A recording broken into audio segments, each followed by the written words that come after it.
Good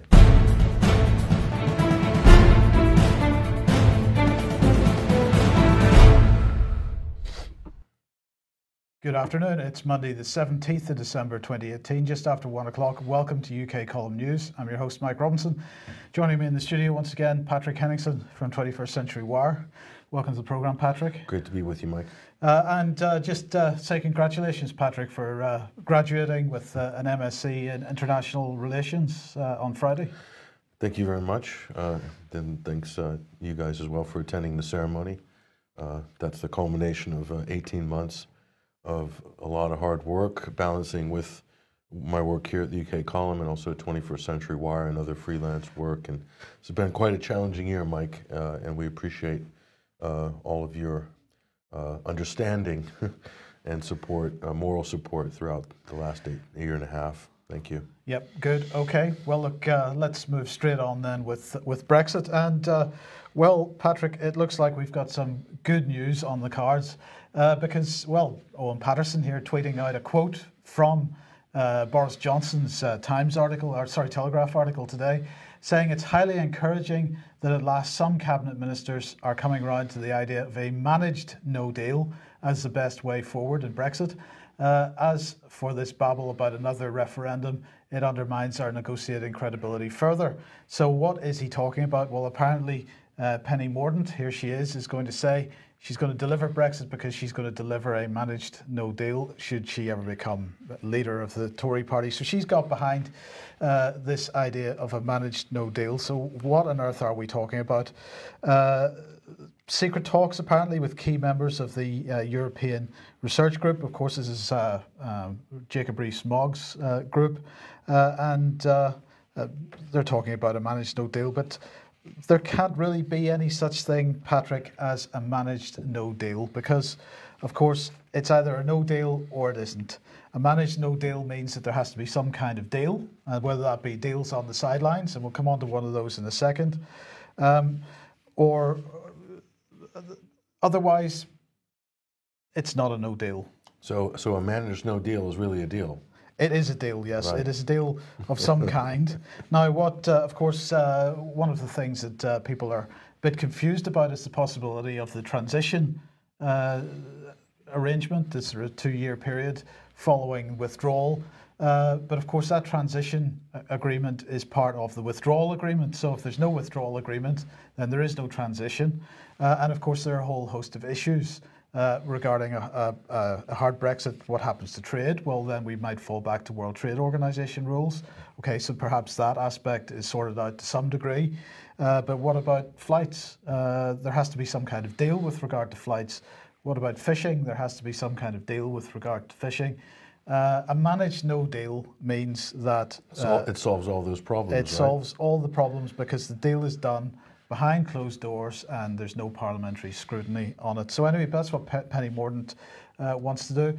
But in the meantime, everybody will be pleased to know that we have a trade deal with the Swiss. Now, this is very important. This has been organised. The UK government and the Swiss Federal Council have approved the transition of a trade deal, allowing businesses to continue trading freely after the UK leaves the European Union. This is the first and one of the most significant existing trade agreements to the UK to have been agreed as part of the government's preparations to ensure continuity for business and consumers as we leave the EU.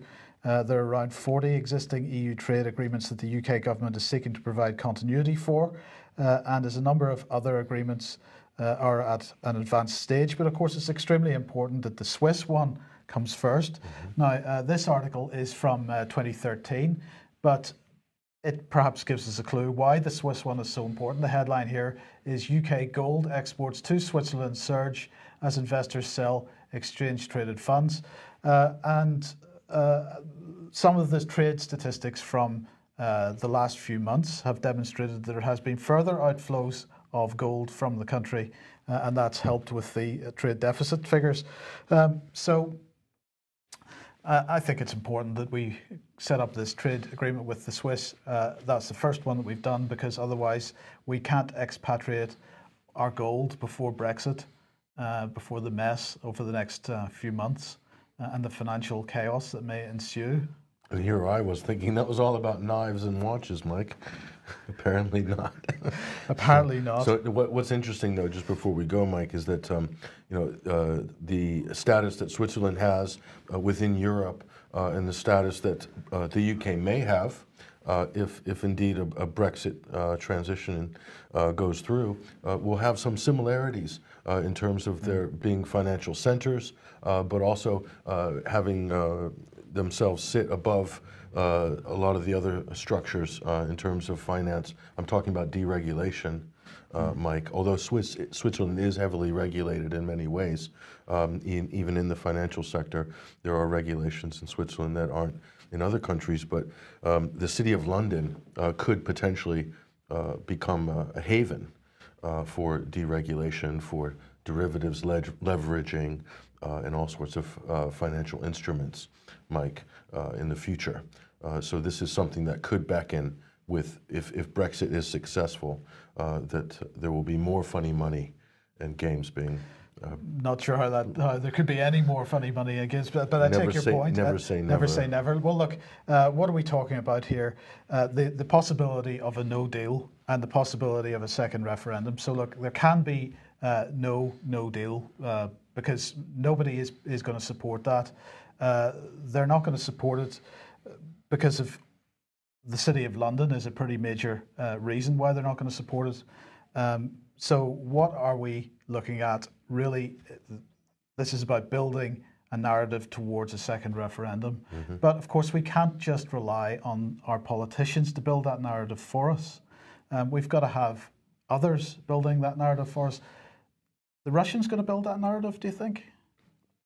Well, according to the BBC and others, no. Apparently, Russia engineered Brexit, according to our news media. Okay, so we'll come on to that in a second. So if it's not Russia, I wonder who it could be. So let's have a look at this. Everyone knows who won, but not everyone knows how. We are about to ask the biggest question in a generation. In or out? And we need a leader.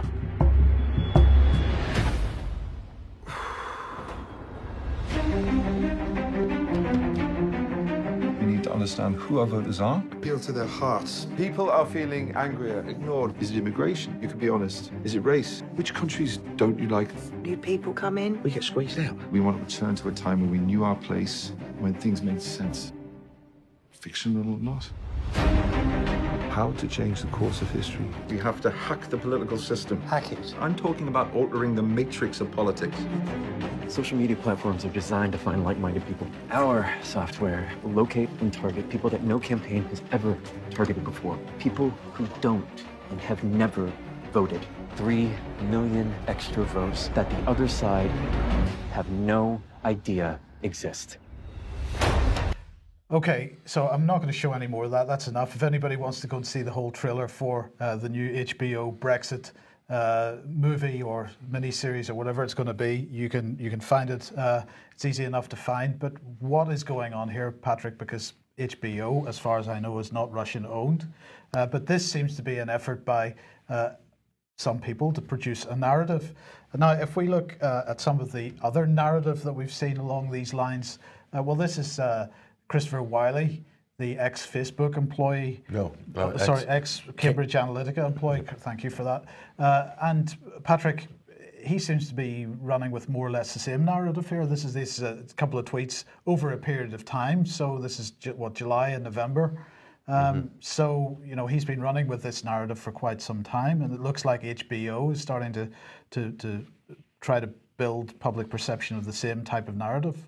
Well, actually, the production for that HBO series, Mike, would have really been set in motion, I would say, at least 12 months ago. Right. And so in terms of filming, probably at least 6 months ago. So you can see this tweet by Chris Wiley here. He's the so-called whistleblower for Cambridge Analytica. That was July this past summer, and that's been pinned to his Twitter page, Mike, for the last 6 months. But basically, the narrative is, I went to work for Cambridge Analytica, and I regret it, and Brexit was illegal because Leave EU broke the law. And so the same and the Russians were involved in Brexit. The Russians were involved with Trump. And this is the narrative that he's been anointed by the establishment as the kind of go-to source for all things to do with Cambridge Analytica and Brexit and so forth. But notice how the Cambridge Analytica scandal just came out of nowhere, Mike, in the winter, and nobody really questioned why this was being elevated to such a high degree. I mean, yes, there was a data breach, yes, but then the European data laws came in immediately after that, Mike, and that started a kind of compartmentalization of the internet. You noticed a lot of U.S. sites are not available to British and European audiences because of these new data regulations that suddenly came sweeping into place after the Cambridge Analytica scandal, Mike. And so everyone's kind of conveniently blaming Facebook, and Facebook is evil. And yes, there's some credence to that criticism with Facebook, but you have to look at the timing of this. The fact that these people are framing the Russians and then saying that the referendum results were illegitimate because of data, because they were targeting using data mining and targeting vulnerable voting groups or people who were uneducated voters. These are similar talking points to what we heard right after the referendum, was that these people aren't smart enough to be voting on something so important. So that's what people like Christopher Wiley are reinforcing. And now HBO coming with this narrative. Now that's due to be released on the 19th of January, right in the middle of the debate about whether there's going to be a second referendum or how the heck we're going to move this Brexit process forward. Could we not say that that is manipulation of politics? 100%. This was at least, in terms of a production, Mike, looking at the Brexit film here, starring Benedict Cumberbatch, just his fee alone, I can't imagine how many millions of pounds it is, but I would say this production would be hovering between, I don't know, around 20 million, 25 million or something like that in terms of cost. Now, these sort of 20 million pound media projects don't just pop out of nowhere, Mike, by happenstance. These are planned, these are calculated. The political messaging in this HBO film is very specific. This is designed to nudge the audience and to nudge the public to a certain set of conclusions and to make them believe that the reason Brexit came about was because of X, Y, and Z. This is the job of this film. And therefore, it's looking for a call to action, Mike, at the end. What is the call to action of this marketing piece, which is masquerading as a film, starring Ben Cumberbatch? This is a political marketing thing. This is the exact same thing they're accusing Cambridge Analytica of doing, which is manipulating public opinion through targeted messaging, except this is being done through a mainstream Hollywood-level production. What's the call to action? Second referendum? Second referendum. So is that going to be successful, Mike, or not? That's the question. Well, as I say, I think a no deal is not an option. I think there are many, many reasons why that is, but there's simply not support for it in the House of Commons. They're trying to rebadge what a no deal would mean, but it's still not going to fly. And therefore, there's going to be increasing calls, I believe, for a second referendum. Now, a month or two ago, the UCL Constitution Unit, the University College London Constitution Unit, produced a document all about a second referendum, as they would. And the key points were: a new referendum requires legislation ensuring proper scrutiny of this and adequate preparation for the poll would take at least 22 weeks. This would demand an extension of the Article 50 period. Well, we know that that's not really a problem. There are various trigger points for a referendum. Parliament could demand a referendum in return for approving the government's deal with the EU, or impose it in the event of a no deal to avoid the UK crashing out without a deal. This is exactly my point. Some politicians would advocate a yes-no referendum on the deal, but this would be unwise. The report also dismisses a two-stage poll, as some others have proposed, and concludes that the deal versus no deal poll is unlikely. So it goes on, but here's a couple of the key points. The franchise for the referendum should be the same as in June 2016 to avoid the risk that a changed franchise alters the results. So they're saying that we shouldn't suddenly bring 16-year-olds into this, as some people have called for. But here's the key one: referendum regulation should be updated to account for online campaigning. So here we go. We produce a huge propaganda piece starring Dominic Cumberbatch, a long-time Remainer, by the way. Benedict Cumberbatch. Sorry, Benedict Cumberbatch, thank you. And at the same time, the whole premise of that thing is that there's been manipulation of Brexit as a result of online campaigning and use of social media. And suddenly the University College London suggesting that there should be new regulations with the next referendum to make sure that that can't happen again. So what does that mean? Does that mean that campaign groups like Vote Leave or Leave Means Leave or whoever it is would not be allowed to campaign using social media at all? Does that mean that the narrative is then restricted to what we see on the television, on the BBC, in the Guardian, in the Telegraph? No communications between campaign groups, just what's on the television. Well, I think it's going to be worse than that, Mike. By the way, I think Ben Cumberbatch is playing Dominic Cummings, who is the director. Right, sorry, that's how you got that mixed up. Yeah, so okay. he's playing that character, right. Dominic Cummings, who is the director of the campaign Leave Vote Leave. Yeah, Vote Leave or Leave EU. Yeah. So he's playing that role. So I think what you're talking about in terms of online campaigning, Mike, this gives the government an entree into sort of regulating social media. And they won't do it evenly handed, Mike, on both sides of the issue. They'll specifically be doing it on the side which they could say attach Russian interference to. So, for instance, in the case of Brexit, the conspiracy theory, the official conspiracy theory, pushed by government, pushed by mainstream media, pushed by the Integrity Initiative, Quango, clandestine networks, are that the Russians influenced Brexit, or so Putin's behind Brexit or something like this. So if you can get that idea to permeate through government, then that will sort of raise the question on the floor of the House of Commons. So what are we going to do about Russian interference in the referendum vote? And so then the government ministers will then call Facebook, and Facebook will come marching along as they do gleefully into the offices in Westminster or in Washington or wherever and say, yes sir, 3 bags full, sir. Just let us operate and make lots of money in your market. We'll do whatever you say. Do you want us to use algorithms to mute and censor and get rid of certain types of comments? Yeah, we'll do that for you. Don't you worry.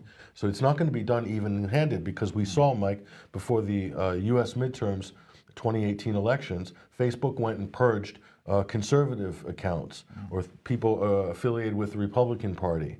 And so that was done in sort of the battle to fight fake news and other nefarious crusades. But basically, Facebook and Twitter are overwhelmingly favoring one side of the political discussion. There's no doubt about that. So I don't think this would be enforced evenly. Based on previous records, Mike, it's not going to be enforced even-handedly, despite what any government minister says or any guarantees that are given, Mike. You have to look at the record, and the record is horrible in terms of partisanship. Yeah. So, and also in terms of pursuing hysterical Russian fabricated sort of general fantasies and fictions about Russian interference that seems to be in vogue in especially NATO member states. Well, we'll be talking a bit more about that in a moment. But in the meantime, let me welcome Mark Anderson to the programme. Mark, what do you make of, just briefly, what do you make of what we've been discussing, the first part of the programme? Well, I don't know if you want to bring up the front cover of The Economist magazine that I sent in on what to expect in 2019. We're going to do that last. Oh, okay. I'll save some ammo for that. But I would add that this is going global according to the outlook of The Economist, and we'll cover that in a few minutes. But it involves Facebook, and it's really absolutely underhanded the way they're going about building one narrative and one narrative only, one world viewpoint, and that's it. But we'll get to that in just a moment. I believe you wanted to talk about the Rand Paul resolution. Yes, let's talk about the Rand Paul resolution. So we're talking about Yemen here, and there has been some action in the Senate to end U.S. support for the war in Yemen. How has that progressed? Have they succeeded in doing that? Not totally succeeded. There was 2 votes back in the summer, one in August by the Senate and in September by the House. And there was other bills, but mainly Senate Joint Resolution 54, and I believe 21st Century Wire has covered this too, so people might want to check that out as well. And that vote just happened on the 13th, I believe it was. Yeah, 13th of December, 56 to 41. The Senate passed Senate Joint Resolution 54. And for the first time since the Vietnam War, the Senate voted to prevent a president from involving the U.S. in war. And that's according to Rand Paul's official press release. And I talked to his people about it recently, and they said the vote would come about mid-December, and sure enough, it did. And what his press release noted was today, November 13th, in an historic vote, the Senate sent a clear message to Saudi Arabia that we will not turn a blind eye to their abuse of human rights, killing of dissidents and innocent Yemenis, and fueling of a humanitarian crisis. Since entering the Senate, I, Rand Paul, have spoken out against Congress's abdication of its constitutional responsibilities in foreign policy, and I've worked across the aisle, which he has, to help build the bipartisan consensus that made its voice loudly heard today. I will continue working to ensure that today's victory is just the beginning of a long-awaited change in how Congress operates. And what's notable here is while Donald Trump has done a lot to shun and counterbalance and counteract the New World Order in its more recent strides, this is definitely a weak spot in the Trump administration's overall policy, particularly in its foreign policy, of still involving us in what Obama started in this deplorable situation in Yemen. So those of us that have given at least some measure of support to the Trump regime for counteracting the New World Order are still waiting to see what the Trump White House is going to do in this. But Rand Paul, unlike any other, is really taking the lead and really walking out on a limb to make this issue, to get it out there front and center where it belongs, because it is definitely the weak spot in the overall Trump administration. So, Pat, what are the key caveats then? Well, we did publish an article a few days ago at 21st Century. I would just have a look at it. So, yes, the Senate, for the first time, Mark pointed out rightly, this is invoking the War Powers Act, the first time really since 1973. But there's a couple of key caveats, Mike, in here, and let's just have a look at those.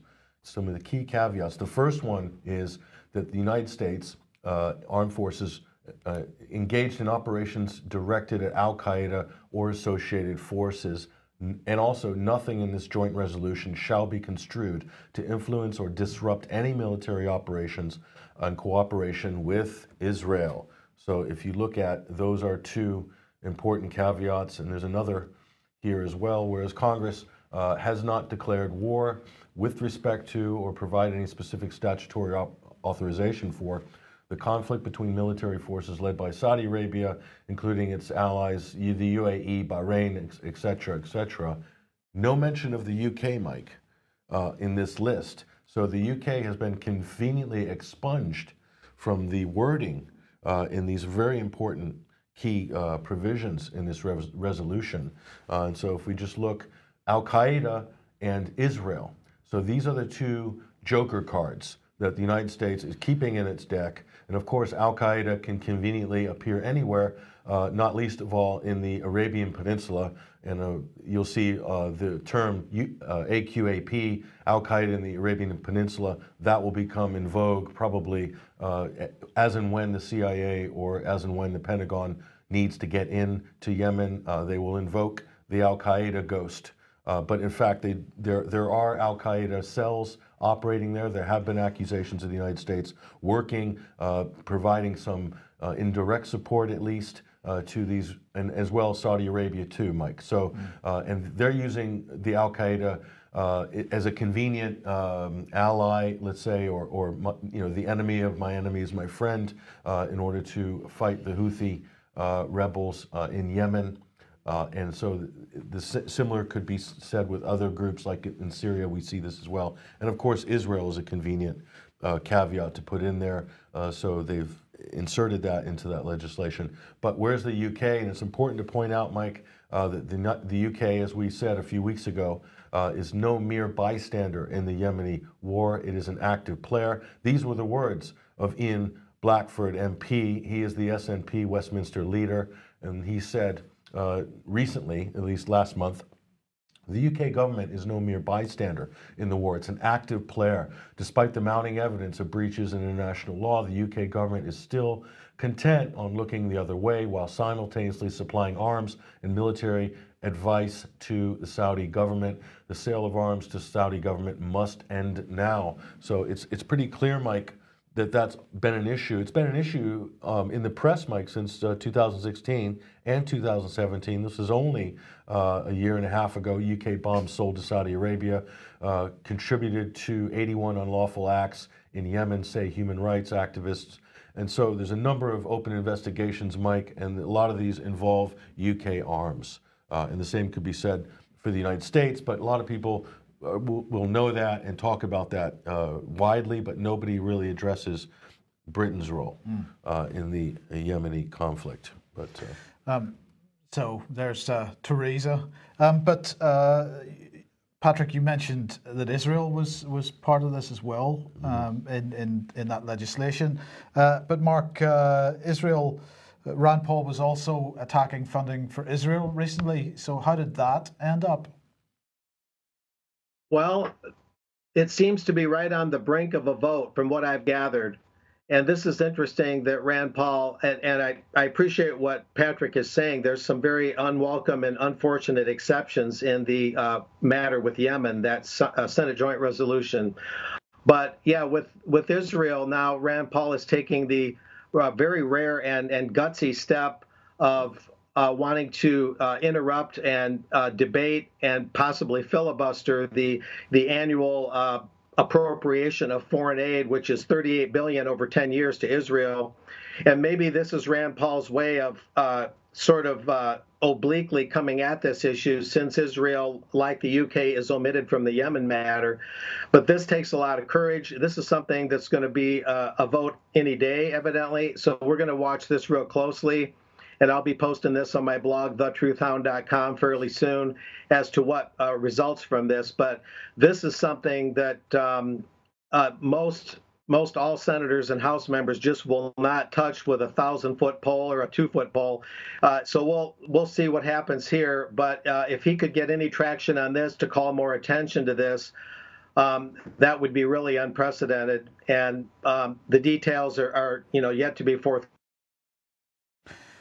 Coming as the official foreign aid to Israel being $38 billion over 10 years. It's, of course, much more. The late Jim Trafficant pointed out that with low interest loans, no interest loans, payments in kind, the annual foreign aid to Israel, rather than being $3.8 billion each year, is probably more like $10 billion or approaching that each year. So it's a vast amount of money for which Israel is very unaccountable, and the U.S. really gets nothing out of that relationship. And the website ifamericans.org is very instrumental in pointing that out, that the U.S. gets the short end of the stick in a big way. Okay.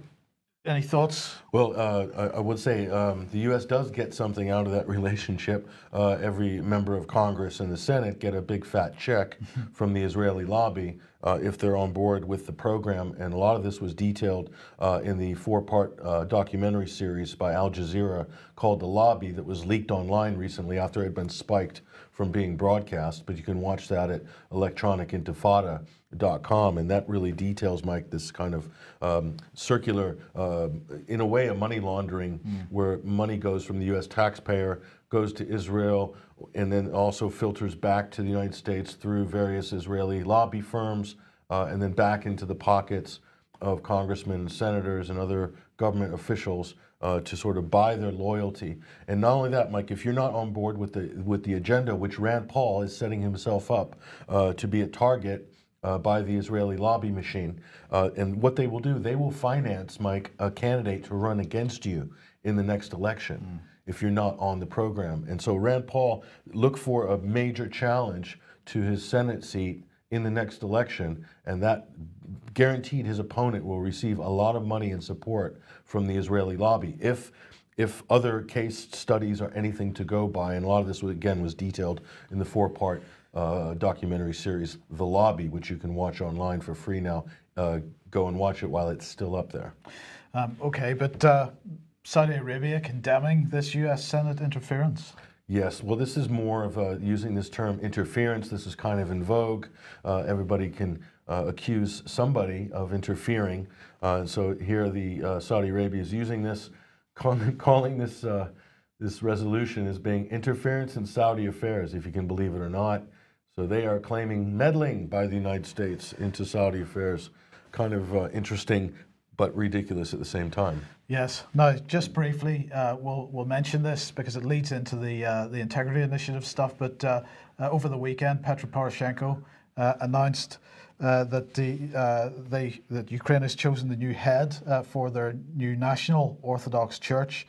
Now, we were talking about this on the Sunday Wire last night, Patrick, because this is a pretty significant split between the Orthodox Church in Ukraine and obviously in Russia. And as you can see there, he's saying this day will go into history as a sacred day, the day of the final independence from Russia. He apparently was saying this to people, and they were responding with glory, glory, glory. So this is fantastic stuff for Ukraine, but it's got to be, it's just another provocation, is it not? Look at this guy up on screen here. Do you know what his approval rating is?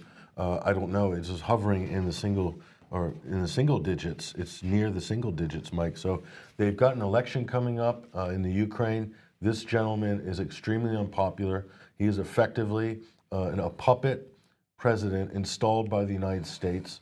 That's pretty well accepted as fact by anybody who's honestly looking at this situation since February 2014. So Petro Poroshenko is basically he's the guy that is helping to helping Washington achieve all of its objectives with regards to setting the Ukraine up as a sort of a hostile actor right on Russia's border, and obviously sandwiched between the EU and Russia. So I can't underestimate, Mike, how important the forced breakup of the Orthodox churches and the CIA's role in that has already been alluded to by many analysts, and there is some evidence to support that claim as well. So this is about a lot of things, Mike, which we discussed on the show last night. I do encourage people to listen to the Sunday Wire. We had Jay Dyer, who is very well versed in this topic and also the history of this specific involvement by Western influences to sort of infiltrate religious institutions in order to divide it, Mike. It's also to try to divide and conquer in terms of the Eastern Front. And that's how the West sees it. This game has been going on a long time, obviously. Well, look, this Eastern Front is hugely important. So this just came in literally 2 minutes before we came on air, so I didn't get time to prepare a graphic for it. But this is now the third visit to NATO by a senior Ukrainian in the last 2 weeks. So tomorrow there will be the visit to NATO by the Vice Prime Minister for European and Euro-Atlantic integration of Ukraine. That was Poroshenko was there last week, and the head of the Ukrainian Parliament was there the week before. There's no media opportunity for this once again. So, but we're seeing increased activity between NATO and Ukrainian officials at this time. Yesterday, David Scott published this article in the UK Columnist with regard to Integrity Initiative, half a league onwards, a glimpse into the policy protocols of the Integrity Initiative. And he's talking about the director of Integrity Initiative, Nigel Donnelly, and really making the point that Donnelly is promoting war policy in everything that he's doing. He's calling for war between Ukraine and Russia. In this case, as this article points out, we look at what's going on the ground in Ukraine. We look at the meetings with NATO. We look at the propaganda that's being pushed out through the likes of the Integrity Initiative. And this is all Western activity, which seems to be running along the lines of Western accusations of what Russia is doing. So is this just the policy that we've chosen, is to do what we say that the other side is doing? Is that how this is going to work from now on? That's how it's worked from the beginning, Mike.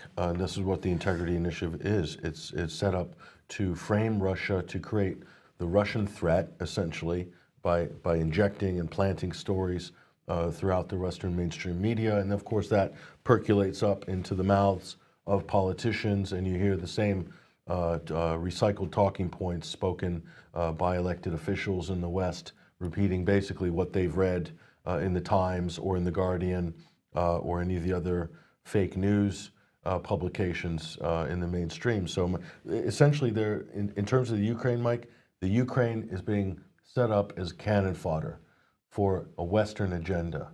It is not in the interests of the people of the Ukraine, of the country of the Ukraine, to fight or to be in a military conflict with Russia. It's simply not.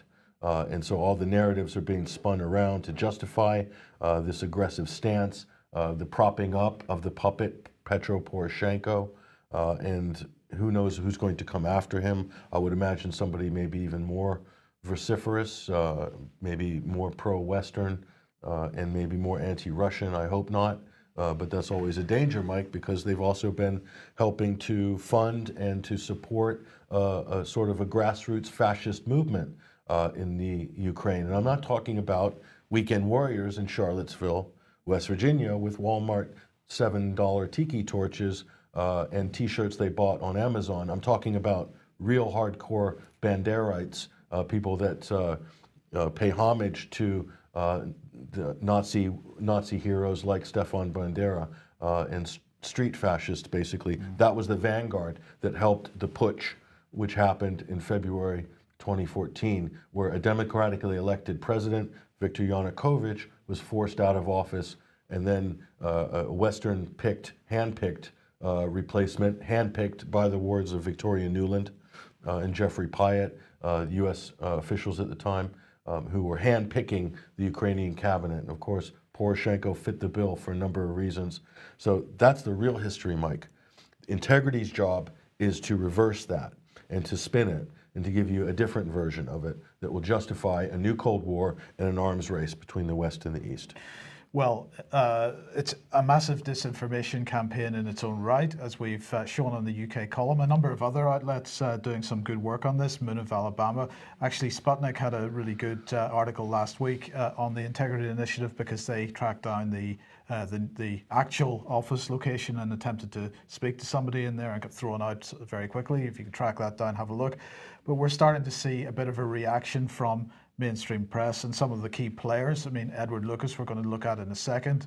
But the narrative that they seem to want to go down, there seems to be two prongs to it. One is they've jumped on this issue of the Labour Party that Emily Thornberry raised in the House of Commons last week. And this is Edward Lucas writing in the Times: "Don't swallow Labour claims of black ops. We're playing into the Kremlin's hands," he says, "by letting it undermine our anti-propaganda institute." So the Integrity Initiative and the Institute for Statecraft, this is our anti-propaganda institute. We can debate who "our" means or what that word means in this case. He says the deep state's machinations have been exposed. The government is secretly funding taxpayers' money to a black ops propaganda unit that meddles in friendly countries' affairs and spreads disinformation about the Labour Party leadership. This is the gist of the accusations against the Foreign Office-funded Institute for Statecraft and its Counter-Disinformation Integrity Initiative. Now, you see, even by suggesting that it's simply Foreign Office funded, that downplays the situation. The Integrity Initiative, run through the Institute for Statecraft, is a programme of the Foreign Office's counter-disinformation and media development programme. This is pretty significant, but this is the other prong of the attack. This is from James Ball, who I believe is Guardian and other places he writes for, and he's saying, "Final thought for now. Amazing how these guys," this is the people like us explaining what Integrity Initiative is, "how these guys want to dive into every detail of Integrity Initiative, but have basically zero curiosity about how an organization set up to tackle Russian misinformation ended up being hacked with its information posted online. Ring any bells?" So the other part of their counter-narrative seems to be that really we shouldn't be worried about what the documents say. We should only be worried about the fact that that these documents ended up being published as a result of a Russian hack. But of course, there's no evidence that it was even a hack. We simply know that these documents have been published, and they could very well have been leaked, Patrick. There's no proof that's been presented yet that Russia hacked integrity to get these documents. It could have very well been a leak. This is the identical situation you have with the DNC leaks, which the U.S. And the mainstream media are absolutely adamant about. That was a hack. It was a Russian hack, and it was handed to WikiLeaks and so forth. So it's the exact same pattern, Mike, of obfuscation and zero accountability by journalists themselves who are named, many of them named in the integrity leaks, and then they're forced to go out in public and defend what is clearly a dodgy operation. And it's not an anti-propaganda. It's funny they use the term, this is our anti-propaganda operation, Mike. It is a propaganda operation. It is not an anti-propaganda operation. Multiple times we have challenged these journalists to produce one example at least, or at least one or two examples of the sort of, 3,000 item output per week by Russian English language media outlets. Just show us one or two examples of Russian disinformation, of Russian propaganda or fake news, and they haven't been able to produce any, which is a bit of a problem, Mike. Well, it is a problem because we're able to produce so many. So what on earth is the Daily Mail talking about here? Well, we're able to produce so many Western mainstream media disinformation articles, and you obviously this is like shooting fish in a barrel, looking through the Daily Mail. But they had this zinger up this week, and we thought we'd add this to our collection in the Hall of Fame of Russian anti-Russian fake news. And the headline here is that this is a man from Luton who apparently took a samurai sword. He's an Uber cab driver from Luton, took a samurai sword and went outside somewhere near Buckingham Palace, we're told. Not in front of Buckingham Palace, but in the vicinity, which means implies a threat to the royal family. Pulled out a samurai sword, and apparently the interesting thing about this, we'll go back, is that there's his knife sharpener there. This is from the CCTV cameras in Sainsbury's, where his sister worked, I believe. So he was buying a knife sharpener, plus this dodgy samurai sword. Apparently got out in a parking lot, waved the sword around, and here we have a story. And apparently, when asked why he did it, he said, "I was watching RT, and it made me angry." Right? And so apparently he's also an ISIS sympathizer because a friend said he might have said something on WhatsApp a few months ago that said he supported ISIS. So this is an ISIS-supporting radical who is finally radicalized, pushed over the edge by Vladimir Putin. And of course, we've used the Russian English RT bilingual logo there because it's more villainous with the little Russian character there for RT. So there's Putin. You can blame him for this latest one. Mike, when will it end? I do not know when it will end, but I'll tell you, unfortunately, this program has to more or less end. So we've got to jump right to the end and say to Mark, of course, Edward Lucas used to work for The Economist. He used to be a significant senior editor at The Economist.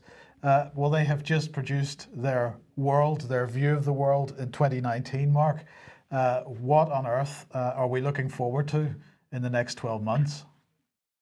Well, this Bilderberg-connected publication, I could go on about a lot of things, about them talking about that we have to tackle voter fraud, and they have their panties in a bunch about the U.S. having regulations where people have to show an ID at the polling place just to vote, as if that's some terrible thing to prove that you're a citizen of this country when we have such a huge migration problem, especially lately. But the thing I would just wrap up your show with is the article in there about social media, and they're talking about how to control social media globally, because they want, on the one hand, more connectivity throughout the world, more people to be online than ever before. They say that's a good thing.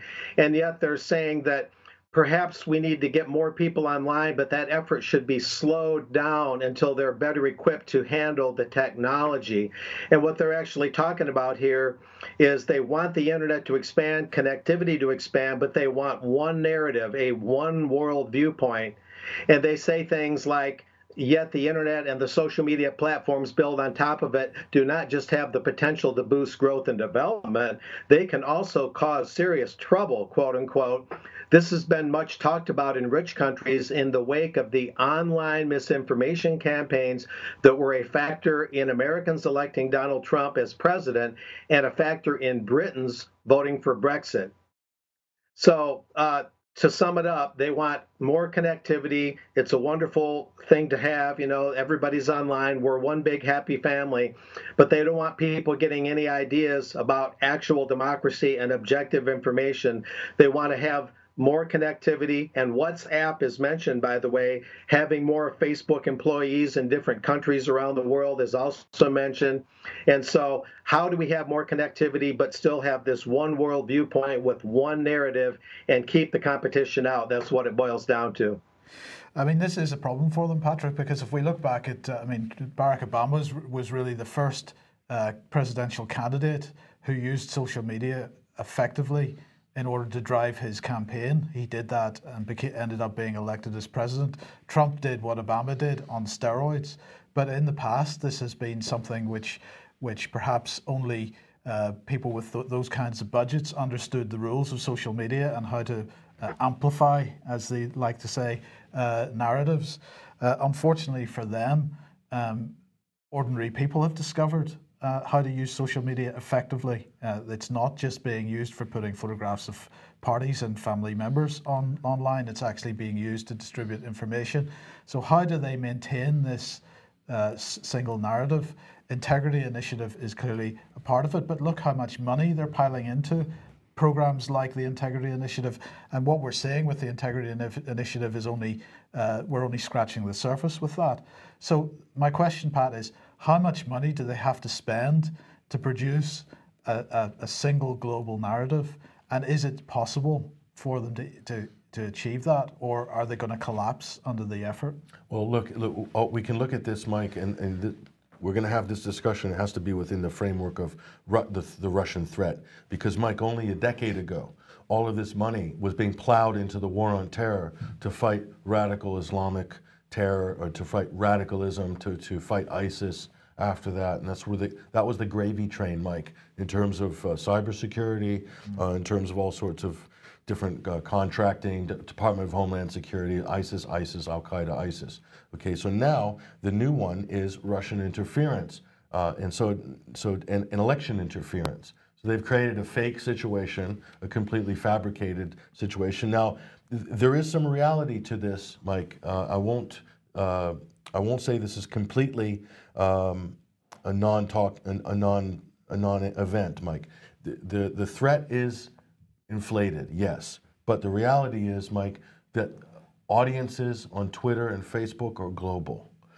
So elections will be influenced in the social media realm by global audiences. In other words, a gang of people in Japan can jump on board the Trump train, or can jump on board the Bernie Sanders train, or whatever train that is, the Brexit train, the Remain train.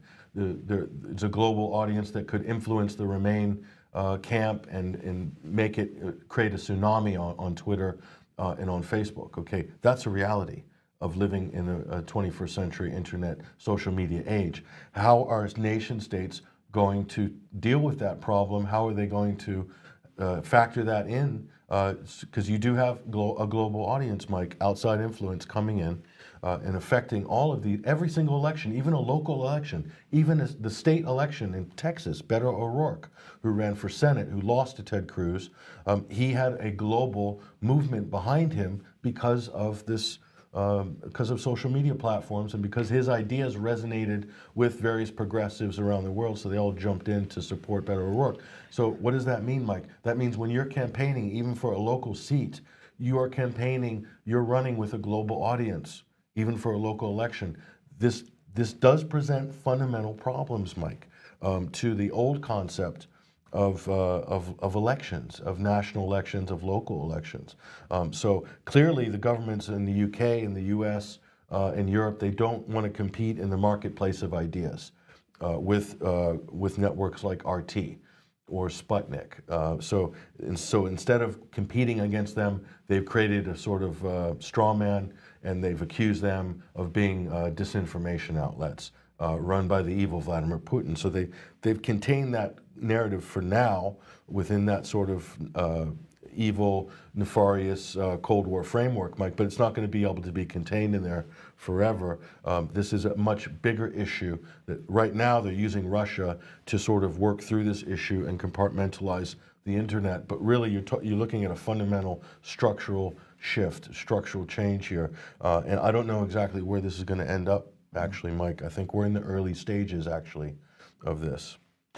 Okay, final thoughts, Mark. Yeah, kudos to what Patrick said.